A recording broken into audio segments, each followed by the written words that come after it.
Hello everyone. Today's our topic is n queen problem. n queen problem कैसे solve करते हैं और what is the n queen problem वो मैं आपको बता देती हूँ। यहाँ पर हमने बैक ट्रैकिंग पढ़ा था। बैक ट्रैकिंग का इंट्रोडक्शन में का वीडियो डाला है मैंने।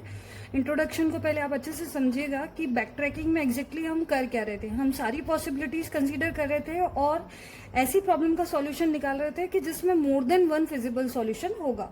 तो एन क्वीन प्रॉब्लम क्या है? आपके पास एन क्वीन है और एन क्रॉस एन का चेस बोर्ड है। आपको उस चेस बोर्ड पर एन क्वीन को ऐसे अरेंज करना है कि कोई भी दो क्वीन अटैक ना करे। तो N queen are to be placed on N cross N chess board so that no two attacks, that is no two queen are on the same row, column और डायगनल। मतलब आपकी दो queen same row में नहीं होनी चाहिए, same column में नहीं होनी चाहिए और डायगनल भी सेम नहीं होनी चाहिए। तो अगर ये एन क्वीन प्रॉब्लम है तो इसका जो सॉल्यूशन स्पेस होगा वो कितने परम्यूटेशन बनेंगे? उसमें एन फैक्टोरियल परम्यूटेशन बनेंगे इसमें, क्योंकि यहाँ पर हमारे पास एन चॉइसेस है। ठीक है, और चेस बोर्ड भी कितना है? एन क्रॉस एन का चेस बोर्ड है। तो अब मैं आपको एक छोटे से एग्जांपल से बताती हूँ कि इस एन क्वीन प्रॉब्लम को कैसे सॉल्व करेंगे। सिलेबस में जो है वो 8 क्वीन प्रॉब्लम है। पहले मैं 4 क्वीन प्रॉब्लम समझा देती हूँ। जब 4 क्वीन प्रॉब्लम समझ में आ जाएगी तो आप 8 क्वीन प्रॉब्लम इजीली बना सकते हैं। ठीक है, तो 4 क्वीन प्रॉब्लम क्या है कि आपके पास 4 क्वींस है। ठीक है, 4 क्वीन कौन कौन सी है? Q1, Q2, Q3, Q4 और आपके पास 4x4 का चेस बोर्ड है। ये 4x4 का चेस बोर्ड है, यानी यहाँ पर 16 ब्लॉक्स है। इन 16 ब्लॉक में आपको क्वींस को अरेंज करना है और अरेंजमेंट ऐसा होना चाहिए कि दो क्वीन सेम रो में नहीं आ सकती और सेम कॉलम में भी नहीं आ सकती। इसके अलावा डायगनल भी सेम नहीं होना चाहिए, नहीं तो वो एक दूसरे पर अटैक करेगी। ठीक है, तो ये आपके क्या है? कंस्ट्रेन है कि रो सेम नहीं हो सकती, उनका कॉलम सेम नहीं हो सकता और वो डायगनल भी सेम, मतलब डायगनल में भी नहीं होनी चाहिए।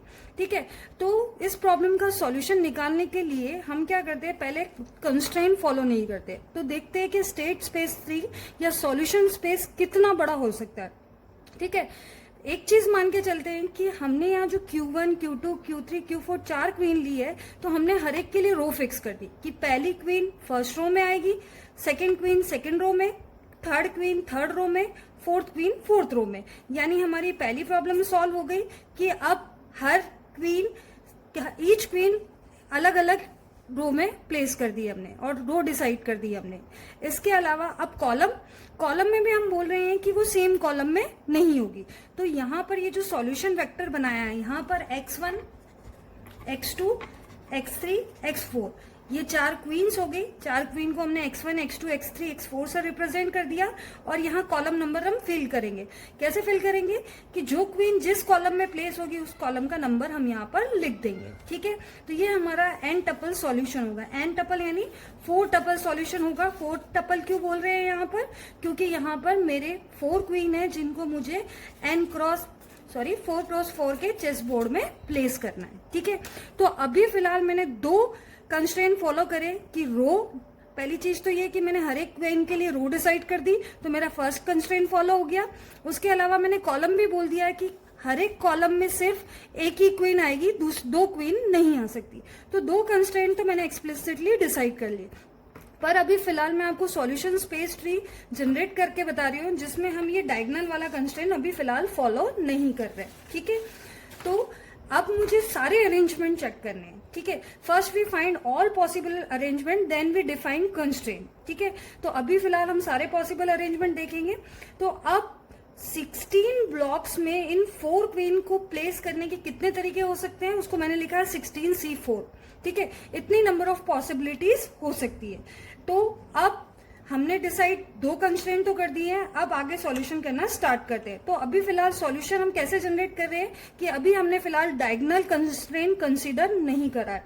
तो देखते हैं कि ये जो सॉल्यूशन स्पेस है वो कितना बड़ा होने वाला है। ठीक है, तो अभी फर्स्ट कंडीशन बोली है मैंने कि मैंने पहली क्वीन को फर्स्ट रो में प्लेस कर दिया, फर्स्ट रो फर्स्ट कॉलम में। दूसरी क्वीन को सेकंड कॉलम में प्लेस कर दिया, थर्ड क्वीन को थर्ड रो थर्ड कॉलम में, और फोर्थ क्वीन को फोर्थ रो फोर्थ कॉलम में प्लेस कर दिया। ये पहली पॉसिबिलिटी है। तो रो वाली तो फिक्स हो गई, कॉलम में भी मेरी सेम क्वींस नहीं आ रही, पर अभी फिलहाल ये डायगोनल में सेम है। और अभी मैंने बोला आपको कि मैंने अभी डायगोनल वाला कंस्ट्रेंट कंसीडर नहीं करा है, ठीक है। तो अब सबसे पहले हम इस ट्री को बनाना शुरू करते हैं। तो ट्री कैसे बनेगा? सबसे पहले स्टेट स्पेस ट्री जब बनाना होता है तो हम बोलते हैं कि आप फर्स्ट नोड से स्टार्ट कर रहे हैं। यहाँ पर आपने बोला कि फर्स्ट क्वीन को आपने फर्स्ट कॉलम में प्लेस कर दिया, ठीक है। सेकंड क्वीन को आपने सेकंड कॉलम में प्लेस कर दिया, ठीक है। थर्ड क्वीन को आपने कहाँ प्लेस कर दिया? थर्ड रो में। फर्स्ट क्वीन फर्स्ट रो में, सेकंड क्वीन सेकंड रो में, सेकंड रो सेकंड कॉलम में, और थर्ड क्वीन थर्ड कॉलम में प्लेस्ड होगी, थर्ड रो थर्ड कॉलम में। और fourth queen x4 equals to 4, यानी ये फोर्थ क्वीन है और उसको कौन से कॉलम में डिसाइड कर दिया आपने? फोर्थ कॉलम, ठीक है। तो अब आपका यहाँ पर अभी फिलहाल हम कॉलम ही कंसीडर कर रहे हैं। क्यों? क्योंकि हमने पहला कंस्ट्रेंट पहले से ही डिसाइड कर लिया है कि हर एक क्वीन सिंगल, मतलब हर एक क्वीन के लिए रो डिसाइड कर दी कि फर्स्ट क्वीन इस रो में आएगी, सेकंड क्वीन सेकंड रो में, थर्ड क्वीन थर्ड रो में, और फोर्थ क्वीन फोर्थ रो में। तो अभी सिर्फ हम किसको कंसीडर कर रहे हैं? कॉलम को कंसीडर कर रहे हैं, ठीक है। तो फर्स्ट क्वीन को फर्स्ट कॉलम में रख दिया, सेकंड क्वीन को सेकंड कॉलम, किसके सेकंड कॉलम में? ये रहा सेकंड रो के सेकंड कॉलम में, ठीक है। तो ये मेरी फर्स्ट पॉसिबिलिटी हो गई। अब सेकंड पॉसिबिलिटी क्या हो सकती है कि जैसे मैंने इनको रख दिया यहाँ पर,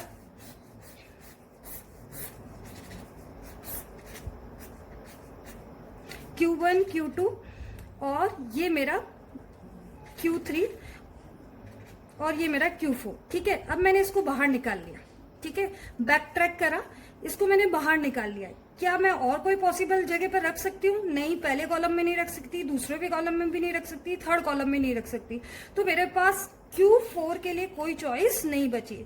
तो अब मैंने वापस से बैक ट्रैक करके कहां पर आए? इस जगह पर आए। मतलब क्या मैं Q3 क्वीन को बाहर निकाला, क्या मैं इसको और कहीं प्लेस कर सकती हूँ? हाँ, मैं इसको और कहाँ प्लेस कर सकती हूँ? इस जगह पर प्लेस कर सकती हूँ।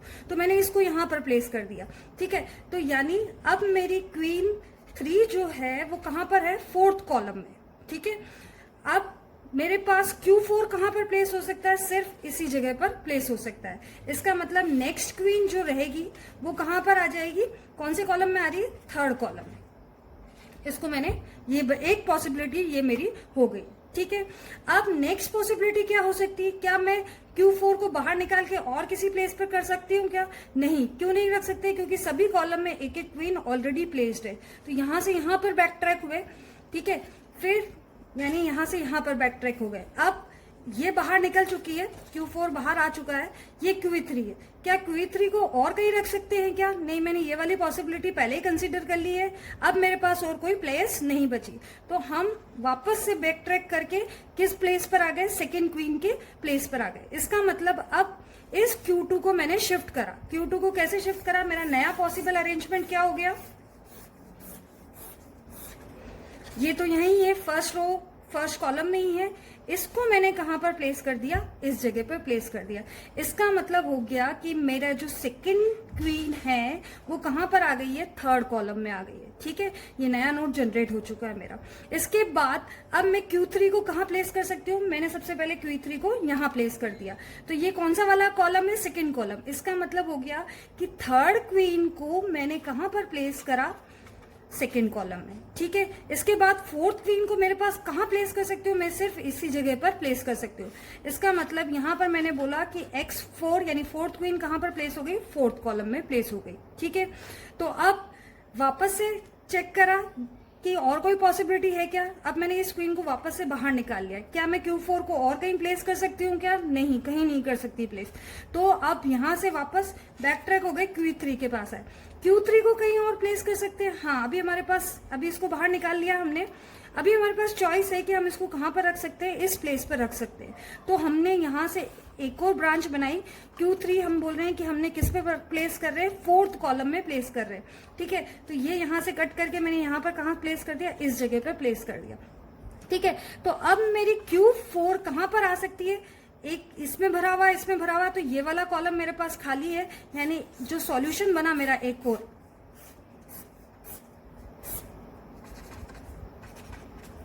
यहां पर मैंने किसको प्लेस कर दिया है, Q3 को, और अब यहाँ पर मैं किसको प्लेस कर दूंगी, Q4 को प्लेस कर दूंगी। तो ये मेरा एक और सॉल्यूशन हो चुका है। अब देखिए, क्या मैं इसको और कहीं प्लेस कर सकती हूँ क्या? नहीं, अब मैं इसको अभी, क्योंकि सारे कॉलम्स ऑलरेडी फिल है, मैं इसको कहीं और प्लेस नहीं कर सकती। यहां से बैक ट्रैक हुए, Q3 को निकाला बाहर, ये बाहर निकल चुकी है। इसको कहाँ प्लेस कर सकते हैं, ये इसमें हम ऑलरेडी प्लेस कर चुके हैं, यानी अब इसके लिए हमारे पास और कोई चॉइस नहीं बची। तो इसको भी बाहर निकाल दिया। तो हम वापस बैक ट्रैक करके कहाँ आ गए, सेकंड क्वीन के पास आ गए। क्या सेकंड क्वीन को कहीं और प्लेस कर सकते हैं क्या? हाँ, अब सेकंड क्वीन को हम कहाँ प्लेस कर सकते हैं, फोर्थ कॉलम में प्लेस कर सकते हैं। तो इसका एक और चाइल्ड जनरेट हुआ,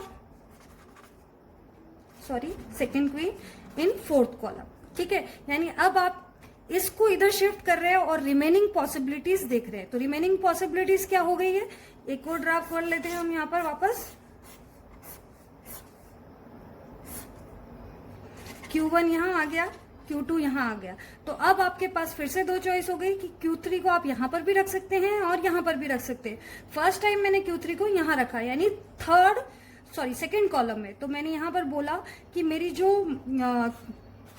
थर्ड क्वीन है उसको मैंने किस प्लेस पर रख रहे हैं, सेकंड कॉलम में रख रहे हैं। तो मेरे पास फोर्थ क्वीन को रखने की कौन सी प्लेस बची, सिर्फ ये वाली, यानी थर्ड कॉलम में बची। तो यहाँ मैंने एक रख दिया। तो ये मेरा एक और सॉल्यूशन हो गया। ठीक है, तो इस तरह से मैंने सारे सॉल्यूशन कंसीडर करे। अब वापस है, और कौन सा सॉल्यूशन हो सकता है कि मैं इसको इस साइड रख दूं और इसको इस साइड रख दूं। तो इसका और चाइल्ड जनरेट हो जाएगा। यहाँ पर X3 आ जाएगा थर्ड कॉलम में, और यहाँ पर X4 आ जाएगी आपकी सेकेंड कॉलम में। ठीक है, तो ये एक और सॉल्यूशन हो गया। ठीक है, अब जब इस प्लेस पर आएंगे हम, तो क्या आप ये इसको बाहर निकाल लिया, इसको भी बाहर निकाल लिया, क्या Q2 को और कहीं प्लेस कर सकते हैं? नहीं, अब हमारे पास कोई चॉइस और नहीं बची। ये दोनों हमने कंसीडर कर चुके हैं, ये कंसीडर नहीं कर सकते, अब कोई चॉइस नहीं बची। तो अब क्या करेंगे, यहां से भी बैक ट्रैक होके कहां पर आ जाएंगे, Q1 पर आ जाएंगे। ठीक है, तो यहां से जब बैक ट्रैक होके आ गए हम, ये मैंने सारे सॉल्यूशन ऐसे बना के रखे हैं कि फर्स्ट में आपने क्या करा, सेकंड में क्या करा, बैक ट्रैक करते हुए सारे सॉल्यूशन मैंने यहाँ पर बनाए। ठीक है, तो अब नेक्स्ट सॉल्यूशन क्या हो गया आपका कि अब फर्स्ट क्वीन को आप क्या कर रहे हैं, शिफ्ट कर रहे हैं। ये रहा मेरा चॉइस, यहाँ पर फर्स्ट क्वीन की प्लेस को आप चेंज कर रहे हैं, कौन सी, सेकेंड कॉलम में। यानी आपने फर्स्ट क्वीन को कहाँ प्लेस कर दिया, यहाँ पर प्लेस कर दिया। ठीक है, यानी ये नया नोड जनरेट हो चुका है। इस नोड के भी वापस कितनी चॉइसेस रहेगी कि जो क्वीन 2 है उसको यहाँ पर भी प्लेस कर सकते हैं, यहाँ पर भी और यहाँ पर भी। तो पहले कहाँ से शुरू करते हैं, यहाँ से शुरू करते हैं। ठीक है, तो मैं इस ट्री को और एक्सपांड कर देती हूँ। तो अब हमने क्वीन 1 की प्लेस को चेंज कर दिया, कहाँ पर, हमने फर्स्ट होके सेकेंड कॉलम में रख दिया है। तो अब फिर से हमारा ट्री जो बनेगा उसकी 3 ब्रांचेस बनने वाली है कि Q2 को हम यहाँ रख सकते हैं, यहाँ रख सकते हैं। ठीक है, जब यहाँ रखेंगे तो कौन कौन सी पॉसिबिलिटीज होगी, Q3 के लिए ये वाली पॉसिबिलिटी हो सकती है और ये वाली पॉसिबिलिटी हो सकती है, और Q4 के लिए अकॉर्डिंग टू Q3 उसकी पॉसिबिलिटी होगी। तो अगर हमने अभी कंस्ट्रेंट डायगोनल वाला कंसीडर नहीं करा तो हमारा ट्री कैसा बन गया, अगर हम देखें तो हमारी टोटल नंबर ऑफ ब्रांचेस कितनी बन जाएगी। ये स्टेट स्पेस ट्री है मेरा, ऐसा दिखने वाला है। ये मेरा स्टेट स्पेस ट्री है जिसमें मैंने रो वाला कंस्ट्रेंट तो कंसीडर करा, कॉलम वाला कंस्ट्रेंट भी कंसीडर करा, पर कौन सा वाला कंस्ट्रेंट कंसीडर नहीं करा, डायगोनल वाला कंस्ट्रेंट कंसीडर नहीं करा। तो ये स्टेट स्पेस ट्री आपको दिख रहा है कि कितना यूज हो गया है। और टोटल नंबर ऑफ नोड्स देखें तो कितने हो जाएंगे कि पहले नोड के कितने चाइल्ड बने, 4, 1 2 3 4। क्यों 4 चाइल्ड बने, क्योंकि मेरे पास Q1 को प्लेस करने की 4 चॉइसेस है, 1 2 3 और 4। ठीक है, जब मैंने Q1 को प्लेस कर दिया तो मेरे पास Q2 के लिए कितनी चॉइसेस बच गई, 1 2 और 3। जब मैं Q2 को प्लेस कर चुकी हूं तो मेरे पास Q3 के लिए कितनी चॉइसेस बचेगी, 2। जब मैं Q3 को अगर मैंने यहां प्लेस कर दिया तो मेरे पास Q4 के लिए कितनी चॉइस बचेगी, सिर्फ सिंगल चॉइस बचेगी। तो आप ये देख रहे हैं कि मैंने फर्स्ट क्वीन को मैंने कहां पर रखा, फर्स्ट कॉलम में रखा, फिर सेकंड कॉलम में सेकंड क्वीन को, थर्ड कॉलम में थर्ड क्वीन को, फोर्थ कॉलम में फोर्थ क्वीन को। ठीक है, फिर यहां से बैक ट्रैक करा, बैक ट्रैक करते हुए यहां आए, फिर मैंने प्लेसेस चेंज करी, और मैंने जैसे अभी आपको बताया था कि ये वाला कंसीडर करते हुए जैसे ये ट्री जनरेट करना बताया था वैसा ही ये यूज ट्री बनाया है मैंने। ठीक है, तो अब इसमें टोटल नंबर ऑफ नोड्स देखें तो कितने हो जाएंगे टोटल नंबर ऑफ नोड्स, कि पहला फर्स्ट नोड, यहाँ सेकेंड लेवल पे कितने नोड हो गए, 4, थर्ड लेवल पे कितने हो गए कि हर एक जो 4 नोड है हर एक के कितने चाइल्ड है 3, तो इसको कितना लिख दिया 4x3। फिर वापस से हर एक जो 3 चाइल्ड है उनके कितने कितने चाइल्ड है 2-2 चाइल्ड है, तो यानी इस लेवल पर मेरे कितने चाइल्ड हो जाएंगे 4x3x2, ठीक है। और यहां पर इस पर्टिकुलर लेवल पर कितने चाइल्ड हो जाएंगे 4x3x2x1। तो अगर इन सबको जोड़ेंगे तो कितना हो जाएगा ये 1 + 4 + 4x3 + 4x3x2 + 4x3x2x1, यानी टोटल अगर देखें तो ये कितना आ गया आपका 4 12, यानी टोटल ये 65 नोट्स मेरे यहाँ पर जनरेट होने वाले हैं। आप इसको काउंट करके देख लेना, 65 नोट्स जनरेट हो जाएंगे यहाँ पर आपके टोटल, यानी आपके पास 65 नोट्स कंसीडर हो गए यहाँ पर। तो इसका एक फॉर्मूला मैंने बनाया है यहाँ पर, फॉर्मूला बना के लिख दिया इसको कि मैंने आई को कहाँ से डिफाइन करा है 0 से लेकर कितने तक डिफाइन करा 3 तक। ये मेरा प्रोडक्ट है, प्रोडक्ट का मैंने क्या लिया सम लिया। प्रोडक्ट में क्या लिखा है 4 - j, क्योंकि मेरी 4 क्वीन प्रॉब्लम थी। अगर ये मेरी 8 क्वीन प्रॉब्लम होगी तो यहाँ मैं 8 लिखूंगी, और ये मेरा जो लूप रहेगा वो कहाँ से कहाँ तक चलेगा, यानी समेशन जो रहेगा, सॉरी लूप नहीं, समेशन जो रहेगा वो कहाँ से कहाँ तक चलेगा 0 से 3 तक चलेगा। क्योंकि आप ये देख लीजिए कि ये फर्स्ट है 0 से 3 तक चला, हमने समेशन कर रहे हैं, ठीक है। और 4 - j मतलब 0 से लेकर ये आप आई तक करें कि आई की वैल्यू 0 है, तो ये 0 to 0 यानी 4 - j यानी ये 0, तो ये वाली फर्स्ट टर्म आ गई। फिर आई की वैल्यू 1 है तो ये वाला प्रोडक्ट क्या हो जाएगा 0 से लेकर 1, ठीक है। 4 - 0 कितना हुआ 4, और 4 - 1 कितना हुआ 3, ये प्रोडक्ट है, तो ये 4x3 यहां पर मैंने लिख दिया। जब मेरा आई कितना हुआ 2, ठीक है, तो आई जब 2 हुआ तो ये वाला कितने तक चलेगा 0 से लेकर 2 तक, तो ये कितना हो गया 4 - 0 यानी 4, 4 - 1 x3, 4 - 2 यानी x2। तो ये क्या है, ये किसका सिंबल है प्रोडक्ट का, और इन सबका मैंने क्या लिया है सम लिया है। तो ये मेरे टोटल नंबर ऑफ नोट्स इस पर्टिकुलर ट्री के निकल जाएंगे। जब एन क्वीन प्रॉब्लम होगी तो इतने पॉसिबल नोट्स होंगे मेरे पास, ठीक है। तो अब कंस्ट्रेन के साथ पर्टिकुलर प्रॉब्लम को सॉल्व करना शुरू करते हैं। ये मैंने इसका प्रॉपर फॉर्मूला लिख दिया है, एन की जगह, सॉरी 4 की जगह मैंने क्या लिख दिया है एन लिख दिया है। अगर एन क्वीन प्रॉब्लम है एन की वैल्यू कुछ भी हो सकती है।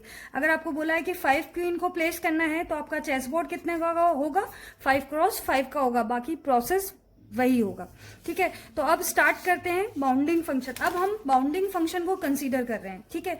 तो बाउंडिंग फंक्शन को कंसीडर कर रहे हैं तो फर्स्ट बाउंडिंग फंक्शन तो हमारा क्या है कि रो सेम नहीं होनी चाहिए, तो उसके लिए हमने डिसाइड कर लिया कि हर एक क्वीन को एक एक रो दे दी हमने। First queen first row, second queen second row, third queen third row, fourth queen fourth row, और कॉलम भी बोल दिया है कि no 2 queens are in same column, कोई भी 2 क्वीन सेम कॉलम में नहीं हो सकती। अब डायगोनल वाला भी हम कंसीडर करेंगे। तो फर्स्ट नोट से स्टार्ट कर रहे हैं हम, ठीक है। तो फर्स्ट नोट के लिए एक चेस बोर्ड पहले बना देते हैं। फर्स्ट क्वीन को यहां पर प्लेस कर दिया, यानी यहां पर हमने बोला कि x1 की वैल्यू कितनी होगी 1, यानी फर्स्ट क्वीन को फर्स्ट कॉलम में आपने प्लेस कर दिया।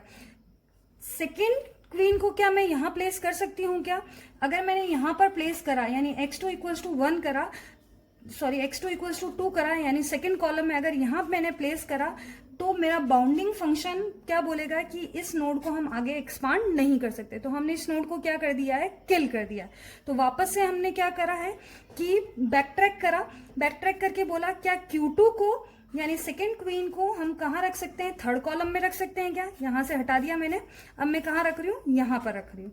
तो यहां पर मेरी बाउंडिंग फंक्शन फॉलो हो रही है क्या, हाँ मेरा bounding function as it is follow हो रहा है, क्योंकि सेम रो में तो पहले से ही नहीं था, कॉलम भी सेम नहीं है। अब ये डायगोनल भी एक दूसरे को अटैक नहीं कर रही है, ठीक है। ये वाला नोड मेरा प्रॉपर है। नेक्स्ट टाइम मेरी थर्ड क्वीन जो है x3, उसके लिए मेरे पास चॉइसेस कौन कौन सी है, ये वाली प्लेस है और ये वाली। पहले ये वाला कंसीडर करते हैं, ठीक है।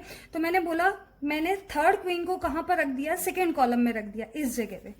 तो क्या मैं इस जगह प्लेस कर सकती हूँ क्या ये जो मेरा नया नोड जनरेट हुआ, नहीं कर सकते, क्योंकि ये दोनों क्वीन आपस में क्या करेगी अटैक करेगी। यानी यहाँ पर भी मेरी बाउंडिंग फंक्शन या मेरा बाउंडिंग जो फंक्शन है उसको ये फॉलो नहीं कर रहा, कंस्ट्रेंट फॉलो नहीं कर रहा।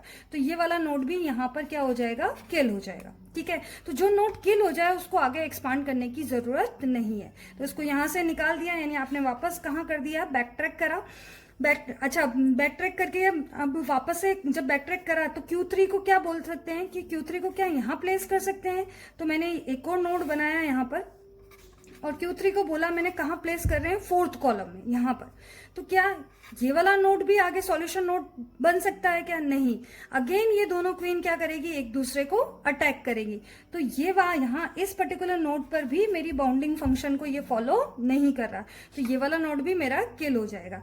तो अब मेरे Q3 की मेरे पास और कोई चॉइस ही नहीं बचती, तो मैंने वापस करके यहाँ पर क्या आ गया, बैक ट्रैक करा। तो जब बैक ट्रैक करा तो अब मैंने Q2 की प्लेस को चेंज करा। तो Q2 की प्लेस को जब चेंज कर रहे हैं तो अब हम बोल रहे हैं कि सेकेंड क्वीन को हम कहाँ पर रख रहे हैं, फोर्थ कॉलम में रख रहे हैं। किस प्लेस पर रख रहे हैं, इस प्लेस पे। तो नया जो मेरा बॉक्स है मैं आपको फिर से बना देती हूँ। फर्स्ट क्वीन की कोई प्लेस चेंज नहीं करी, पर जो सेकेंड क्वीन है उसको मैंने कहाँ रख दिया है, फोर्थ कॉलम में रख दिया। ठीक है, ये रहा मेरा नोड बन चुका है यहाँ पर। अब मैंने जो मेरी थर्ड क्वीन है जिसको मैं X3 से रिप्रेजेंट कर रहे हैं, उसको कहाँ पर रखते हैं, इस जगह पर रखते हैं, सेकेंड कॉलम में। ठीक है, तो यहाँ पर मैंने रख दिया, यहाँ लिख देते कॉलम नंबर 2, इस जगह पर रख दिया।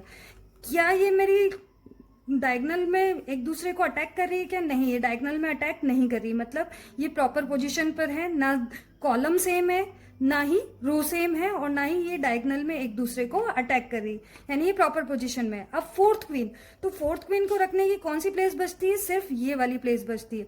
तो अगर मैंने फोर्थ क्वीन को यहाँ पर रखा, X4 इक्वल्स टू कौन सा वाला कॉलम है, थर्ड कॉलम, 1 2 3 4। अगर मैंने यहाँ पर रखा तो ये दोनों क्वीन क्या करेगी, आपस में एक दूसरे पर अटैक करेगी। तो ये भी मेरा सॉल्यूशन नोड नहीं हो सकता, इसको भी मैं क्या कर दूंगी, किल कर दूंगी। जब मैं इसको किल कर दूंगी तो अब मेरे पास Q4 के लिए कोई जगह ही नहीं बचती, इसको यहां से निकाल देते हैं।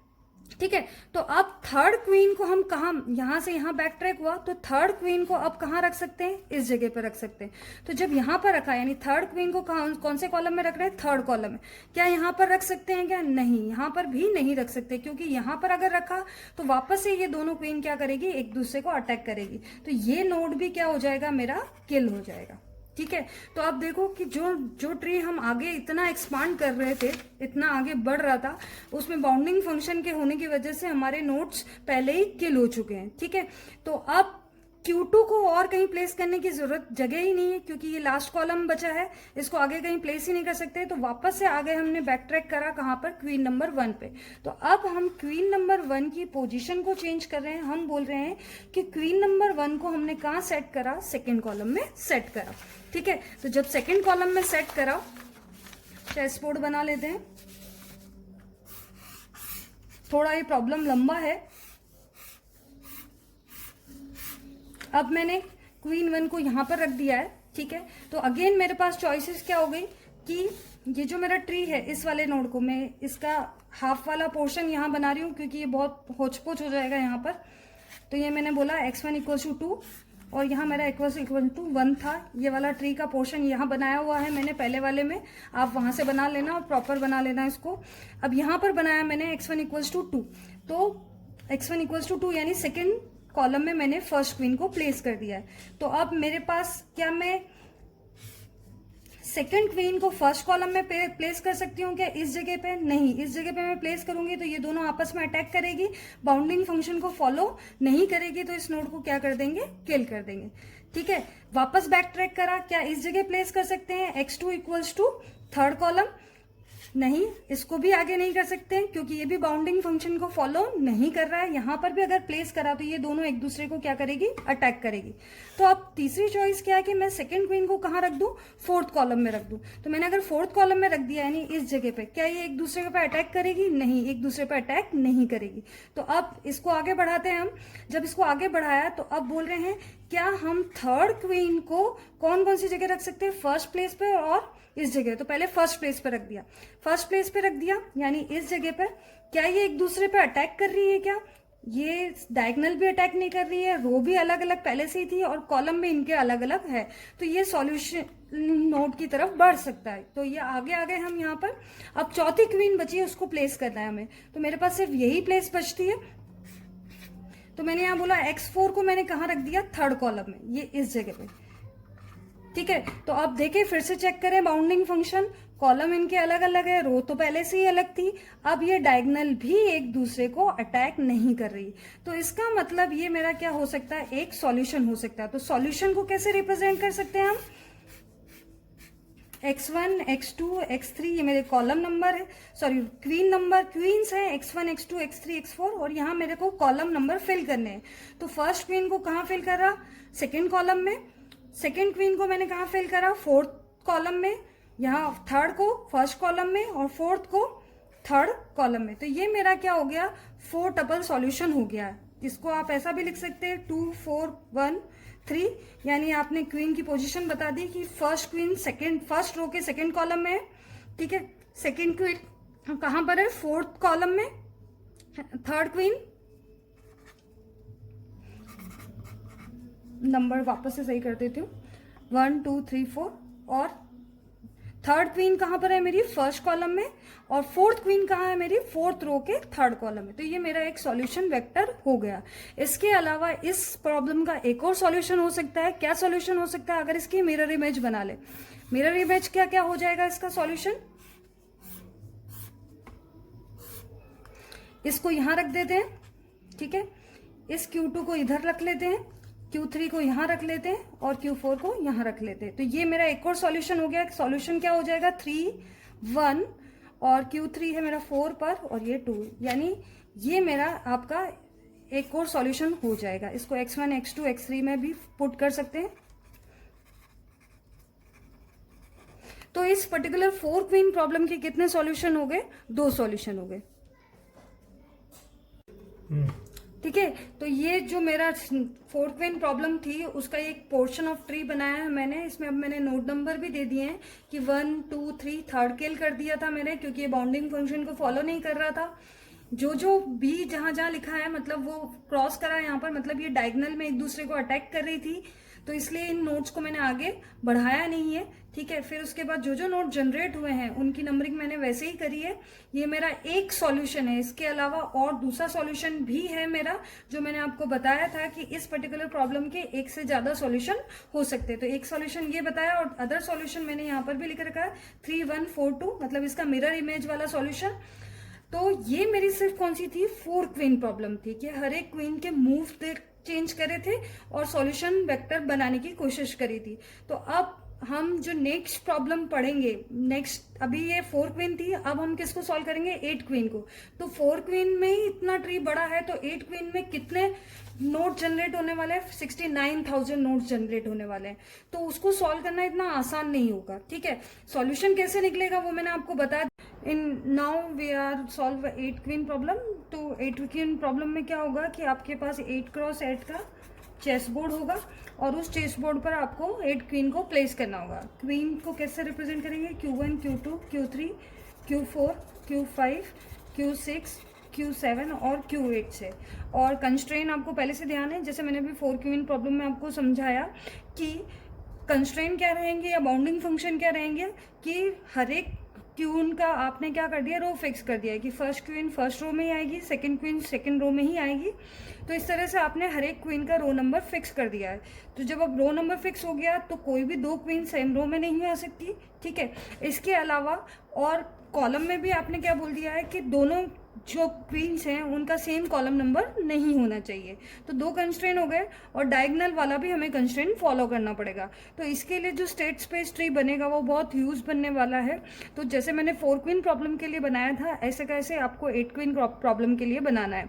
इसके अलावा आप उसमें ऐसा लिखिएगा कि एक्सप्लिसिट कंस्ट्रेन क्या होगा कि xi जो रहेगा यानी सॉल्यूशन वेक्टर जो रहेगा उसकी वैल्यू किसके बीच में रहेगी, 1 to 8। ये क्या है, आपके कॉलम नंबर्स हैं। और इम्प्लिसिट कंस्ट्रेंट क्या रहेंगे आपके कि no 2 queens, no 2 xi's are same, मतलब 2 क्वीन का कॉलम नंबर सेम नहीं होना चाहिए और ना ही वो डायगोनल में एक दूसरे के होनी चाहिए, ठीक है। तो अब जो सॉल्यूशन वेक्टर बनेगा वो n टपल सॉल्यूशन यानी 8 टपल सॉल्यूशन बनेगा। ये रहा 8 टपल सॉल्यूशन। इसमें x1 x2 x3 यहाँ पर आपको कॉलम नंबर्स फिल करने हैं जिसमें आप क्वीन को प्लेस करेंगे। तो इसका सॉल्यूशन आपको याद करना पड़ेगा, क्योंकि अगर आपने इसका सॉल्यूशन जनरेट करा तो बहुत लंबा सॉल्यूशन बनेगा और कंप्लीट ही नहीं हो पाएगा। तो इसका सॉल्यूशन याद करना पड़ेगा, और याद करने की भी एक ट्रिक है। तो मैं इसका सॉल्यूशन बता देती हूँ। ये रहा मेरा 8 क्वीन प्रॉब्लम का सॉल्यूशन। तो ये 8 क्वीन प्रॉब्लम का सॉल्यूशन में क्या है कि हमने 8 क्वीन को पहले से प्लेस कर दिया है। ये देख लो आप कि यहाँ पर कोई भी क्वीन का कॉलम सेम नहीं है, रो तो हमने पहले से फिक्स कर ली थी, और डायगोनल में भी ये एक दूसरे को अटैक नहीं कर रही है। तो इस प्रॉब्लम के सॉल्यूशन को याद करने की ट्रिक क्या है कि आप फर्स्ट क्वीन को कहाँ प्लेस कर दो, 4th कॉलम में, ठीक है। और जो 8th क्वीन है उसको कहाँ पर प्लेस करो, 8th रो के 5th कॉलम में। ये देखो फर्स्ट क्वीन को मैंने कहाँ पर प्लेस कर दिया, 4th कॉलम में, ठीक है। और 8th क्वीन को कहाँ प्लेस कर दिया, 5th कॉलम में, ठीक है। 8th रो के 5th कॉलम में। बस इन दोनों को एक बार प्लेस कर दिया, उसके बाद याद करना बहुत आसान है। कैसे याद करना है, अब आपको क्या करना है, Q1 से स्टार्ट करना है, फर्स्ट क्वीन से स्टार्ट करना है। जैसे आप चेस बोर्ड में 2.5 कदम चलते हैं, वैसे ही इसमें भी 2.5 कदम चलना है। कि हम कैसे स्टार्ट करें, Q1 से आगे 1 2 2.5। तो यहाँ पर आप किसको प्लेस कर देंगे, क्योंकि ये सेकंड रो है, तो सेकंड रो में कौन आएगा, Q2 आएगा। अगेन स्टार्ट करेंगे 1 2 2.5, तो यहाँ पर कौन आएगा, Q3। तो Q3 इसलिए आया क्योंकि ये 3rd रो थी, तो 3rd रो में कौन आने वाला है, Q3 आने वाला है। Next time again 2.5 steps move करना है, 1 2 एंड 2.5। तो यहाँ पर Q5 क्यों लिखा है, क्योंकि मेरी कौन सी वाली रो है, 5th रो है, तो इसलिए यहाँ पर मैंने किसको प्लेस करा है, Q5 को प्लेस करा है। अभी तक तो हमारा नंबरिंग सही आ रहा था, पर ये बीच वाली रो छूटी है यहाँ पर, इसलिए यहाँ पर जब 2.5 स्टेप्स आई तो यहाँ पर कौन सी वाली रो आ रही है, 5th रो आ रही है, तो इसलिए यहाँ मैंने किसको लिखा, Q5 को लिखा। अब वापस कहाँ से स्टार्ट करें, Q8 से स्टार्ट करें। Q8 को आपको मैंने पहले ही बता दिया सॉरी, कि इसको कहाँ पर प्लेस करना है, 8th रो के 5th कॉलम में प्लेस करना है। एक बार दोनों फर्स्ट और लास्ट को प्लेस कर दिया, उसके बाद प्रेसिंग करना बहुत आसान है। फिर से 2.5 स्टेप्स मूव करना है, 1 2 एंड हाफ। तो ये कितना हो गया, 7th रो है, तो इसका मतलब Q7 को इस जगह प्लेस कर देंगे। अगेन 2.5 स्टेप्स, 1 2, यहाँ पर आ गए। 6th रो है, मतलब किसको प्लेस कर देंगे, Q6 को, ठीक है। उसके बाद अगेन मूव करेंगे 1 2 एंड हाफ, तो कितना हो गया, यहाँ पर 4th रो है, इसका मतलब यहाँ पर कौन होगा, Q4। तो ये 8 क्वीन प्रॉब्लम का सॉल्यूशन है। सॉल्यूशन को भी मैंने इसमें सॉल्यूशन वेक्टर में लिख दिया है कि x1 कहाँ पर है, 4th कॉलम में। ये कॉलम नंबर्स, ये क्वींस हैं x1 to x8, और ये इनके कॉलम नंबर्स हैं जहाँ पर हमने क्वीन को प्लेस करा है, ठीक है। तो ये तो इसका सॉल्यूशन हुआ। अब इसकी एल्गोरिथम डिस्कस करेंगे। एग्जाम में हमें सॉल्यूशन वेक्टर के अलावा ये चेस बोर्ड भी बनाना है, सॉल्यूशन भी बनाना है। इस प्रॉब्लम का वन मोर सॉल्यूशन होगा। कौन सा होगा वन मोर सॉल्यूशन, इसकी मिरर इमेज। मिरर इमेज कैसी बन जाएगी इसकी, कि आप Q1 को कहाँ ले ले, इस जगह, Q8 को यहाँ ले ले, फिर इस Q2 को किस साइड ले ले, इस 3rd वाली प्लेस पे ले ले। तो जब इसकी मिरर इमेज बना लेंगे तो एक और सॉल्यूशन आपको मिल जाएगा। ये आपके लिए असाइनमेंट है, आप चेक करना और मुझे बना के बताना, मैसेज करना, ठीक है। तो एग्जाम में जब भी 8 क्वीन प्रॉब्लम आएगी तो आपको स्टेट स्पेस ट्री भी बताना पड़ेगा। स्टेट स्पेस ट्री पूरा जनरेट करने की जरूरत नहीं है, आप कुछ एक स्टेप बना लो कि आपने फर्स्ट रो से स्टार्ट करा, पहली क्वीन को प्लेस करा, जैसे मैंने 4 क्वीन प्रॉब्लम में बताया था, ऐसे कैसे ही आपको 8 क्वीन प्रॉब्लम के अंदर भी बताना है। स्टेट स्पेस ट्री जनरेट करिए, कुछ पोर्शन ऑफ ट्री बताना है। अब इसकी एल्गो इंपॉर्टेंट है, एल्गो भी लिखनी पड़ेगी एग्जाम में, तो मैं आपको एल्गो समझा देती हूँ नेक्स्ट में।